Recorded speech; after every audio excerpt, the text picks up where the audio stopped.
नमस्कार, जय हिंद, सत श्री अकाल। तो ये special video dedicated to Kabir ji है। तो जो कबीर जी, संत कबीर दास जिनको बोलते हैं, तो एक्चुअली जो संत कबीर दास थे वो इस्लाम धर्म में वो इस्लाम परिवार में पैदा हुए थे। उन्होंने देखा कि वहाँ पे बहुत सारी खामियां हैं, उनको खामियां बहुत नज़र आई कि एक को ही मानना है, इसको नहीं मानोगे, अगर उसको किसी दूसरे को मानोगे तो तुम्हें पनिशमेंट दी जाएगी, तुम्हें मारा जाएगा, तुम्हें नरक में जाओगे, यहाँ जाओगे। मतलब उनको लगा कि ये ना एक डरावना वाला काम है, ये मतलब इसको नहीं मानोगे तो उसको क्यों मानोगे, तो इसको क्यों माने। तो उन्होंने वो धर्म त्याग दिया। उन्होंने त्यागा तो फिर उन्होंने वहाँ से वो गए तो उन्होंने देखा भी ये तो ठीक नहीं है। तो उन्होंने एक रामानंद जी थे, रामानंद जी से शिक्षा ली उन्होंने। तो रामानंद जी से शिक्षा ली उन्होंने, तो वो सनातन धर्म से बड़े प्रभावित हुए कि उन्होंने देखा कि ये पैथ ऑफ सैल्वेशन जो है, मतलब उनका मोक्ष का जो द्वार है, बोलते हैं ये मोक्ष का द्वार यहाँ से मिलेगा। तो ये मुझे बड़ा प्रभावित किया। तो उन्होंने वो सनातन धर्म को अपनाया। तो जब सनातन धर्म को अपनाया उनको अच्छा लगा, लेकिन जब वो उसके अंदर आ गए तो उन्होंने देखा तो यहाँ तो भाई जातिवाद तो बहुत है, जातिवाद और छुआछूत, ये वो, छोटी जात वो बड़ी जात, ये जात, ये कुछ लोगों का ही कंट्रोल है उसके ऊपर, शिक्षा के ऊपर, कुछ लोग ही वो ग्रंथ लिख सकते हैं। तो वो एक्चुअली जो पैदा हुए थे वो खड्डी बुनते हैं, वो उस में पैदा हुए थे, उस परिवार में पैदा हुए थे जिसको जुलाहे बोलते हैं, जो मतलब कंबल ये वगैरह बुनते हैं। तो कबीर जी उस परिवार में पैदा हुए थे। तो ये देखे ये तो छोटी जात है। उन्होंने बोला यार ये छोटी जात है तो अच्छा तुम आप मंदिर में नहीं जा सकते, आप ये ग्रंथ नहीं पढ़ सकते वो नहीं। तो उन्होंने फिर वो सनातन धर्म को भी त्याग दिया। उन्होंने बोला, फिर उन्होंने अपने पीछे एक दास लिखा था। दास की परिभाषा भी होती है मोक्ष, कि मैं भी एक दास हूँ, मतलब मैं भी एक सेवक हूँ। तो उन्होंने उस परमात्मा का सेवक, जो उस परमात्मा की उसत, और जो उनके विचार थे वो ऊंची जात वालों से भी ऊंचे थे। उनके जो विचार थे, जो प्रभु की जो उसको करते थे, वो प्रभु के जो उनके विचार थे, प्रभु को पाने के लिए या प्रभु से बात करने के लिए वो ऐसे बात करते थे जैसे मैं आपसे बात कर रहा हूँ। मतलब प्रभु के सामने मान के ऐसे बात करते थे जैसे हम आपस में गोष्ठी कर रहे हैं।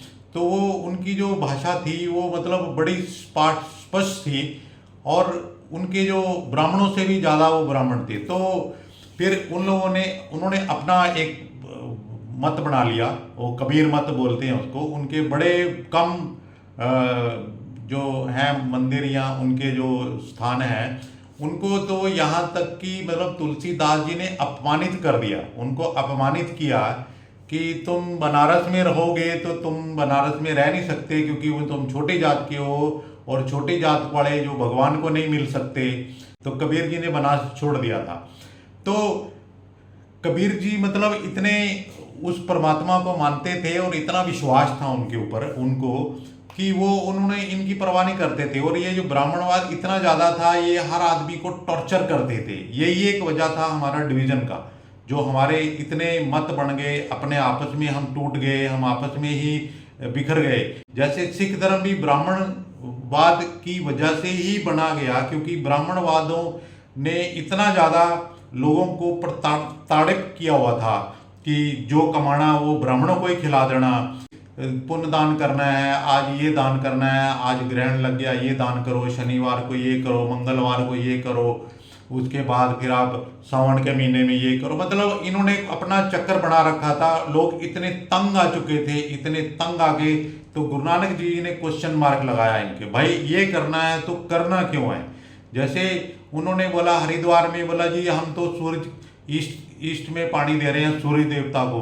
तो गुरु नानक देव जी ने उल्टी साइड में दे दिया, करतारपुर लगता है। बोला जी सूरज कितनी दूर है, बोला वो तो हजारों किलोमीटर दूर है। बोला पंडित जी पानी पहुंच जाएगा उधर, बोला हाँ हमारा पानी पहुंचता है। तो बोला ठीक है, हमारे तो खेत सूख रहे हैं इधर। उन्होंने ज़्यादा तेज पानी देना स्टार्ट कर दिया कि हमारा करतारपुर तो बहुत नज़दीक है, यहाँ पहुंच जाएगा बहुत जल्दी पानी। तो ये सब था कि वो पखंडवाद, जो अंधविश्वास था, अंधविश्वास को खत्म करने के लिए। इसलिए कबीर जी ने बोला था ना, छोड़े अन्न करे पखंड नाव, सुहागण नाव रण। तो उसका मतलब था कि अन्न छोड़ के जब हम व्रत करते हैं, जी व्रत कर लो, ये कर लो, करवा चौथ कर लो, फलाना कर दो। अब करवा चौथ के रखने से क्या आपका हस्बैंड जिंदा हो जाएगा। जो करवा चौथ नहीं रखते हैं, अब सनातन धर्म को छोड़ के दूसरे, अभी जैसे अभी हिंदुस्तान में सिख भी हो गए, जैन भी हो गए, या मुस्लिम हो गए, क्रिश्चियन हो गए, ये तो कोई भी नहीं करवा चौथ, तो सबके मर गए, किसी का नहीं मरा है। और यहाँ जो इन्होंने रखा था, इनके जिंदा रह गए, नहीं रहे, इनके भी मर गए। तो ये एक पखंडवाद था। उस पखंडवाद को खत्म करने के लिए इसलिए उन्होंने ये दोहा उचारा था कि अन्न छोड़ने से, पखंड करने से, ना तुम सुहागण हो ना हो विधवा हो, मतलब उस परमात्मा से, परमात्मा का जो जोड़ा था, ये इसमें नहीं था विधवा और उसमें। विधवा में ना तुम उस परमात्मा से मिल सकते हो, ना उससे तुम चाल कर सकते हो, तो ना उसको मिले हो ना बिछड़े हो, तो अन्न छोड़ने से कुछ नहीं होगा।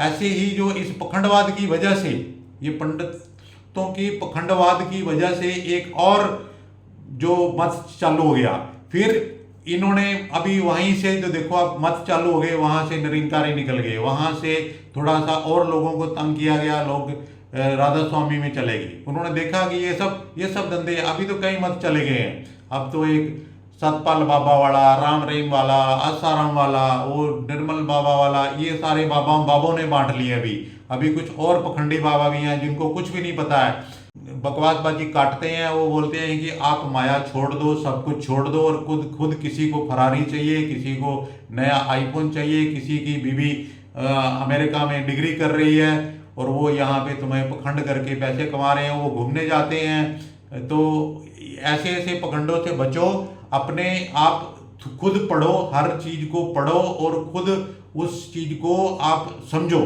जब आपको समझ आ जाएगी, एक तो आप टूटोगे नहीं। और जैसे जो कबीर जी ने बोला था, जो कबीर जी के जो दोहे थे उनको पढ़ो बड़े प्यार से, वो कितना आनंद आएगा। कबीर जी को आप पढ़ो, जो कबीर मत हैं, कबीर मत के लोग बहुत कम लोग हैं। जैसे अभी हमारे देश में बुद्धास के जो बुद्ध को मानते हैं वो बहुत कम लोग हैं, क्योंकि बुद्ध हमारे देश के ही थे, लेकिन हमारे देश के लोगों ने उनको अपनाया नहीं। वो जाके पूरा इधर आपका वियतनाम, कंबोडिया और म्यांमार है, और उसके बाद ताइवान है, थाईलैंड है, और इंडोनेशिया का कुछ हिस्सा है, ये सारे, कोरिया में वो जानते हैं, जापान वाले मानते हैं, और देखो उधर सब मानने लगे, श्रीलंका में है, लेकिन हमारे देश के होते हुए भी उनको नहीं मानते हैं। तो ऐसे कबीर जी भी बहुत अच्छे थे, लेकिन गरीब थे वो, और वो छोटी जाति के थे, इसलिए उनको ऊपर आने नहीं दिया कि वो छोटी जाति के हैं, उनको पूजा नहीं जा सकता। तो इसी तरीके से हम जो बटे हुए हैं उसको आपस में फिर जुड़ जाएं। मैं फिर दोबारा बोलूँगा कि आपस में जुड़ जाएं, इसको हम छोड़ें, और जो पुरानी चीज़ें थी उनको छोड़ के हम इकट्ठे हो जाएं, इन सब की शिक्षा। इसीलिए गुरु ग्रंथ साहब में सबको जोड़ दिया है। वहाँ पे कबीरदास भी हैं, वहाँ तुलसीदास भी हैं, वहाँ वाल्मीकि जी भी हैं, वहाँ सबके बारे में, वहाँ पे फरीद जी के भी हैं दोहे, उसमें मतलब सबके जो सबको जोड़ दिया उसमें मुस्लिम भी, सारे हिंदू भी, और जो छोटी जात, बड़ी जात, ये जात, सारी जातों को इकट्ठा कर दिया। जात पात को खत्म करके उन्होंने गुरु ग्रंथ साहब में सबको दर्ज कर दिया कि जब आप गुरु ग्रंथ साहब को मत्था टेकते हो तो वो सबको आप प्रणाम कर रहे हो, सबको प्रणाम कर रहे हो आप। उतने भक्तों को, उनको कवियों को, उतने भट्टों को, उतने गुरुओं को, आप सबको प्रणाम कर रहे हो। वहाँ पे कबीर जी को भी कर रहे हो, वहाँ तुलसीदास जी को भी कर रहे हो आप, वहाँ सूरदास जी को कर रहे हो, वहाँ भगत नामदेव जी को भी कर रहे हो, वो धन्ना भगत उसको भी कर रहे हो, आप सबको नमस्कार कर रहे हो। तो ये एक हमारे को फिर होना चाहिए कि हम सबको आपस में नमस्कार करते, तो इसलिए सबको नमस्कार आपस में मिले। ये नहीं कि यार वो छोटी जात का उससे बात नहीं कर रही, वो बड़ी जात का उससे बात नहीं कर रही। नहीं, हम एक हैं, हम एक हैं, और हम एक मिल के रहना है। जब हम एक हो जाएंगे ना, तो एक से हम अनेक को कवर कर लेंगे, एक से हम अनेक हो जाएंगे। तो ये मेरा विचार फिर है, तो इस पे आप सब लोग अमल करिए।